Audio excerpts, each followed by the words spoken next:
की भलाई।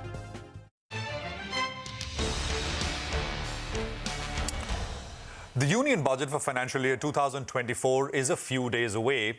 It is likely to be the last full-year budget before the general elections in 2024, and it's coming just ahead of the crucial state elections in 2023 this year. What will these considerations mean for policy making in the budget? What can the government do to push the growth pedal even harder? And what will the market make of all of it? I have with me someone who's seen many budgets over the years. Samir Arora is founder of Helios Capital, and it's a pleasure to have him with me in the studios. Thank Samir, you very much. Great to have you with us here. Physically with you. Absolutely. Not on Zoom and Skype, and so this is so much better. What's your sense, Samir? How is this budget looking to you? Well, actually, when you say that I've seen all these budgets, last few times I have stopped seeing them as seriously because most of the big picture reforms or steps have been taken. And so I think even this budget will be at the end of it more or less event-free, which is what we need. We don't need new sudden announcements. But in general, I would think that because of elections or even otherwise, because of just the way the policies have been, and because there have been good GST collections, good railway budget, railway revenue beyond target and all, that there should be no increase in any tax. Right. And secondly, that there should be some more money in the hands of the middle class, because generally they have not benefited at all for many years in terms of anything from the budget. Right. Do you think the fisc has not been a concern for a long time now, right? Under this government, that has not been a concern because the limit was raised once, and then over time it has to be reduced. Right.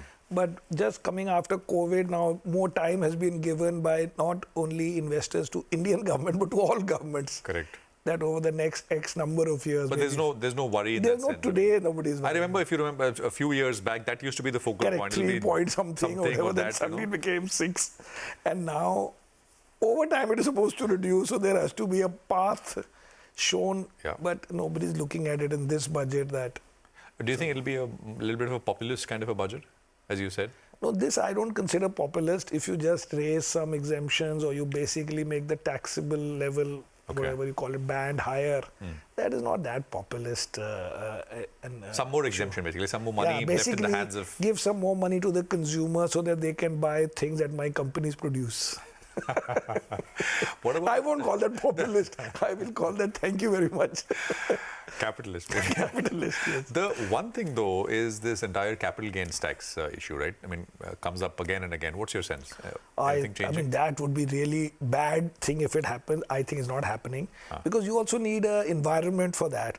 If you are separately saying as a government that GST is doing well, other collections are good, there is no need right now to, in an environment where last year was quite bad for world markets, to increase taxes on a capital gains account where separately everybody knows that no other country gives taxes, charges taxes to foreign investors. Now, since you can't separate between foreign and local, that means now you cannot increase.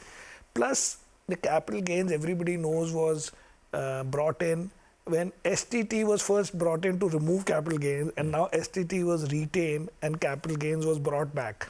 Right? Previously, there was capital gains. Then they said do only STT because that's easier to collect. Then now in 2000, was it 18 or 19? 18 they brought back capital gains without removing or reducing the STT. So why do it now when we need capital? Why rock the boat? Why do it? And also there is no big picture justification that we are trying to collect more revenue for the government, because the government itself is saying that everything else they are collecting nicely.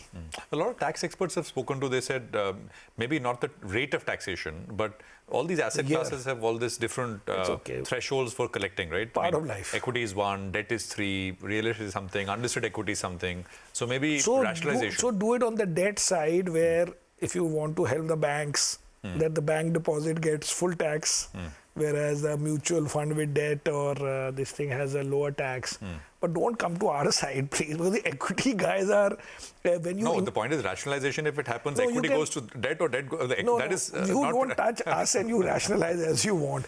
But rationalization should not be seen as indirect way of increasing somebody's tax. Correct. Unless it is very specific that this is being taken advantage of.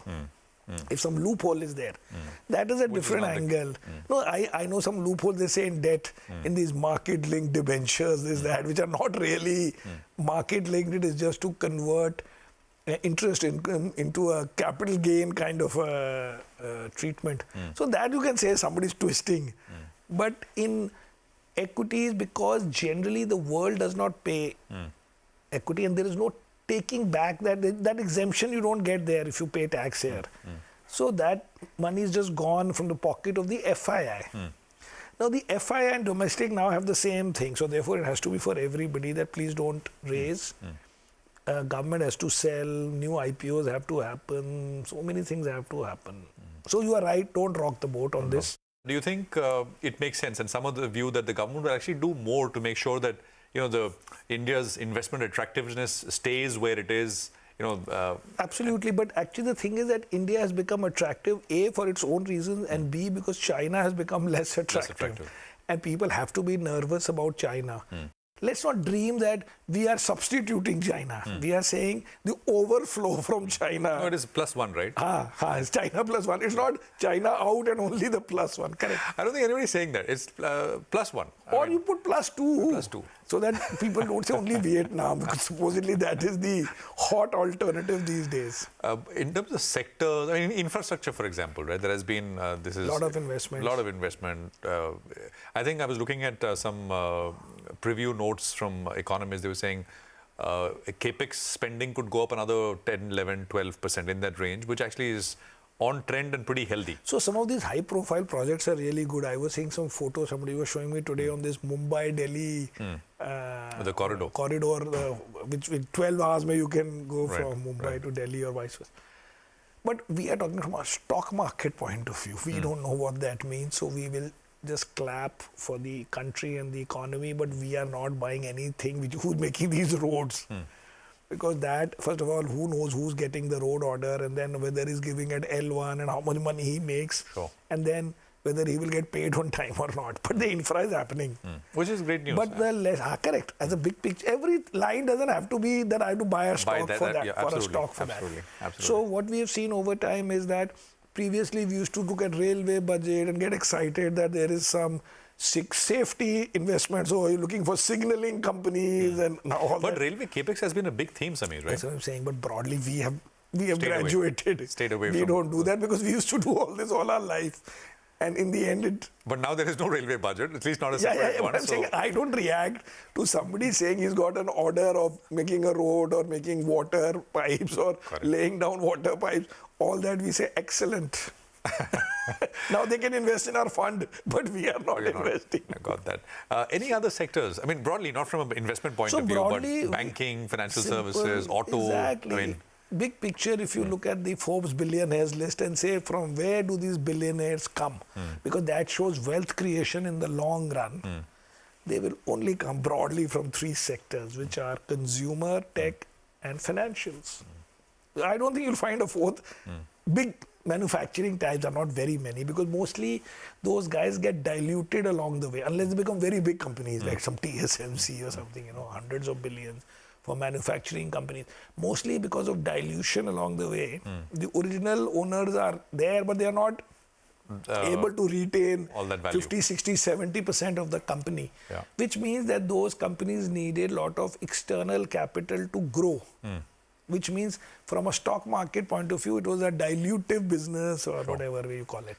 So big picture, the growth is in these three sectors. And these are sectors, budget, no budget. I mean, we are going to not change, but we are hoping that the consumer sector gets a small flip if there is some more money in the hands of the public. Got that. Samir, stay with us. I have to take a quick commercial break, so let's do that. Samir Arora, Helios Capital, with us. We'll come back, discuss markets now.